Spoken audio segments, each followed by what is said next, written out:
Now that Dricus is in fact your champion, the question becomes, well, then what and who is next? Now, UFC President Dana White has said it's going to be Sean Strickland, but we don't really have any announcement or any great assurances of that.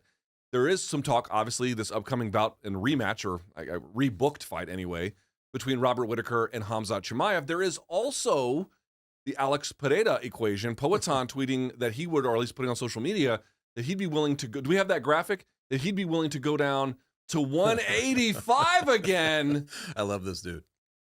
And this was, I think, him trying to flex. That's the happiest I've ever seen him look. By the way. I know. I mean, this is him jizzing.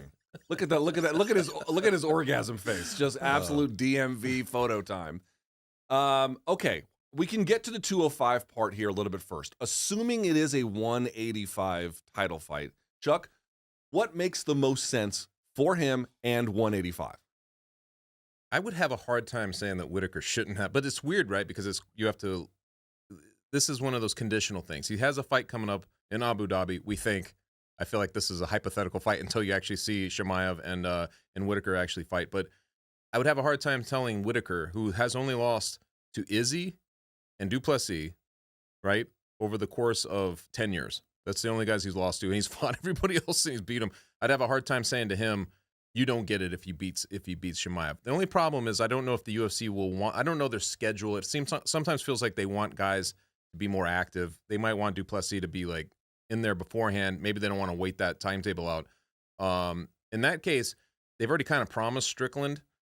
I don't really love it. Like, I don't really need to. You tell me. Do you want to see that rematch right away? I feel like it wouldn't have the pop that some of these other potential fights could do. So this question is uniquely interesting because it is like the most, what choice do you make among MMA choices ever? Because if we're just looking meritocratically, I do believe that Sean Strickland deserves a rematch. Okay. I really, really do.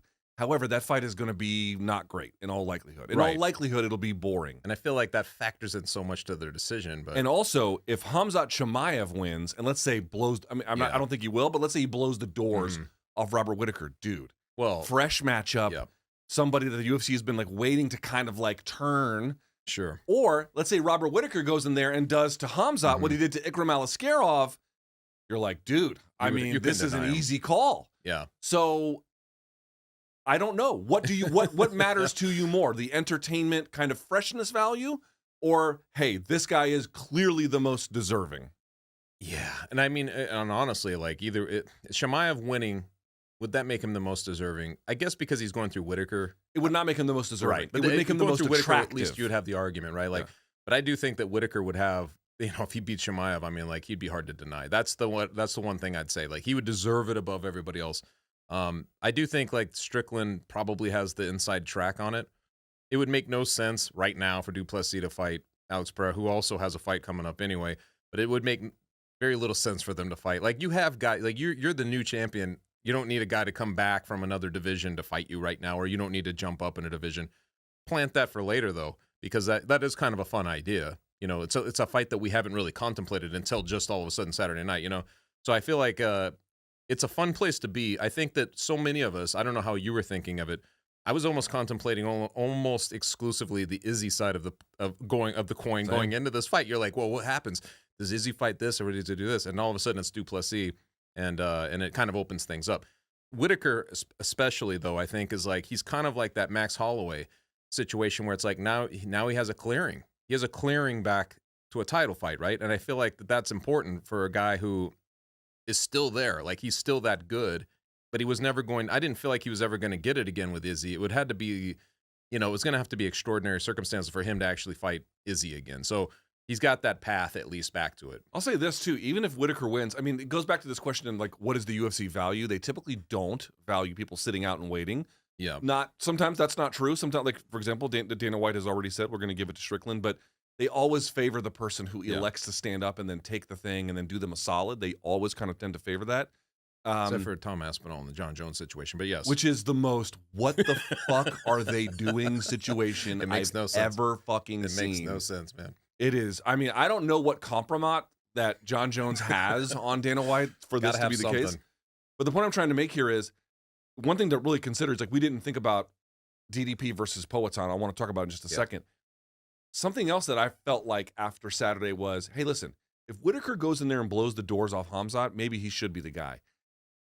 Do I really believe in his chances against DDP? Right. I got to tell you, I'm not sure I do anymore. Right. I really, it's funny. even after I know he got finished and like, oh, that's enough evidence. But like finishing him, beating Strickland, close, but beating Strickland, finishing Izzy, I'm like, can Whittaker even get this job done? I don't know. I really don't know. Yeah, I don't know either. And it's crazy because, like I said, he has been nothing but good, but he didn't. I mean, he got beat pretty badly in that Du Plessis fight. So it's like, in a weird way, you're like, if you're looking at a rematch, it's the same thing. I think that you might, if you held them both up, rematches, I think the Strickland one would present more danger to him, to Du Plessis. Don't you agree? I think if you looked at him in prospect, you'd be like, well. Danger, I don't know, but like, at risk of losing. Yeah, well, that's what I meant. Okay, like risk of losing. Like I think that would be the fight that would probably have the line, like the odds line closest, because it would be hard to predict. Excuse me. One other thing I want to sort of point out here.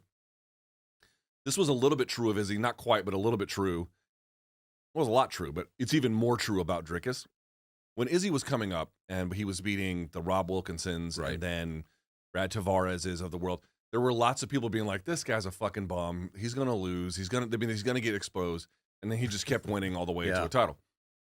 Dricus has kind of benefited a little bit because people, including me, I did it well into the Whittaker fight. And I've since learned my lesson. But heading into that Whittaker fight, I'm like, this fucking guy, all right, he's big and strong, but whatever. Right.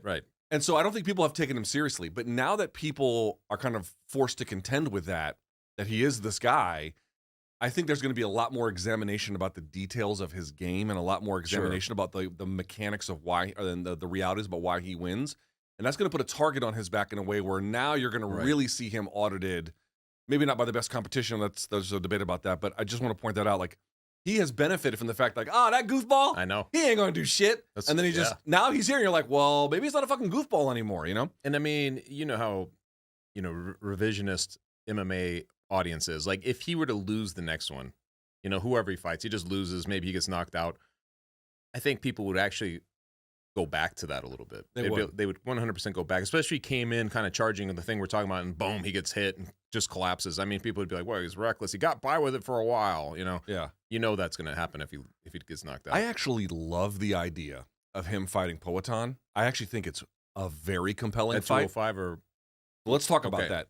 Dricus spoke to the media about this very question, about whether he would fight him, and if so, at what weight class. This is what he said. Obviously, I know Dana White said that Sean Strickland deserves the next title shot, but I don't know if you saw that Alex Pereira posted that he wants to drop back down to middleweight too.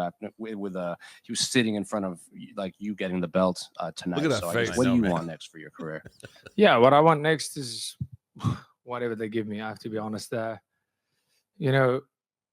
honestly don't think Alex Pereira should drop down to 185. If he wants to, great, perfect. But then we're going to hear the excuses. I saw we saw Izzy stiff that man in the first round. I felt Izzy's punching power tonight. If that, Izzy has great timing.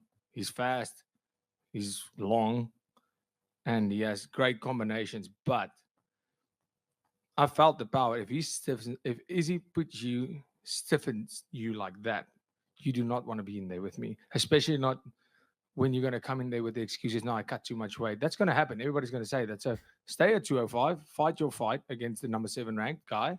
Number 8. Oh, number 8. Okay, cool. Well, I mean, fight your fight there and enjoy it.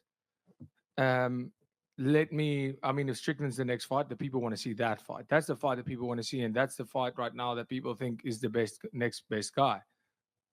Then it's the fight that I want. So let me handle my business. You handle your business.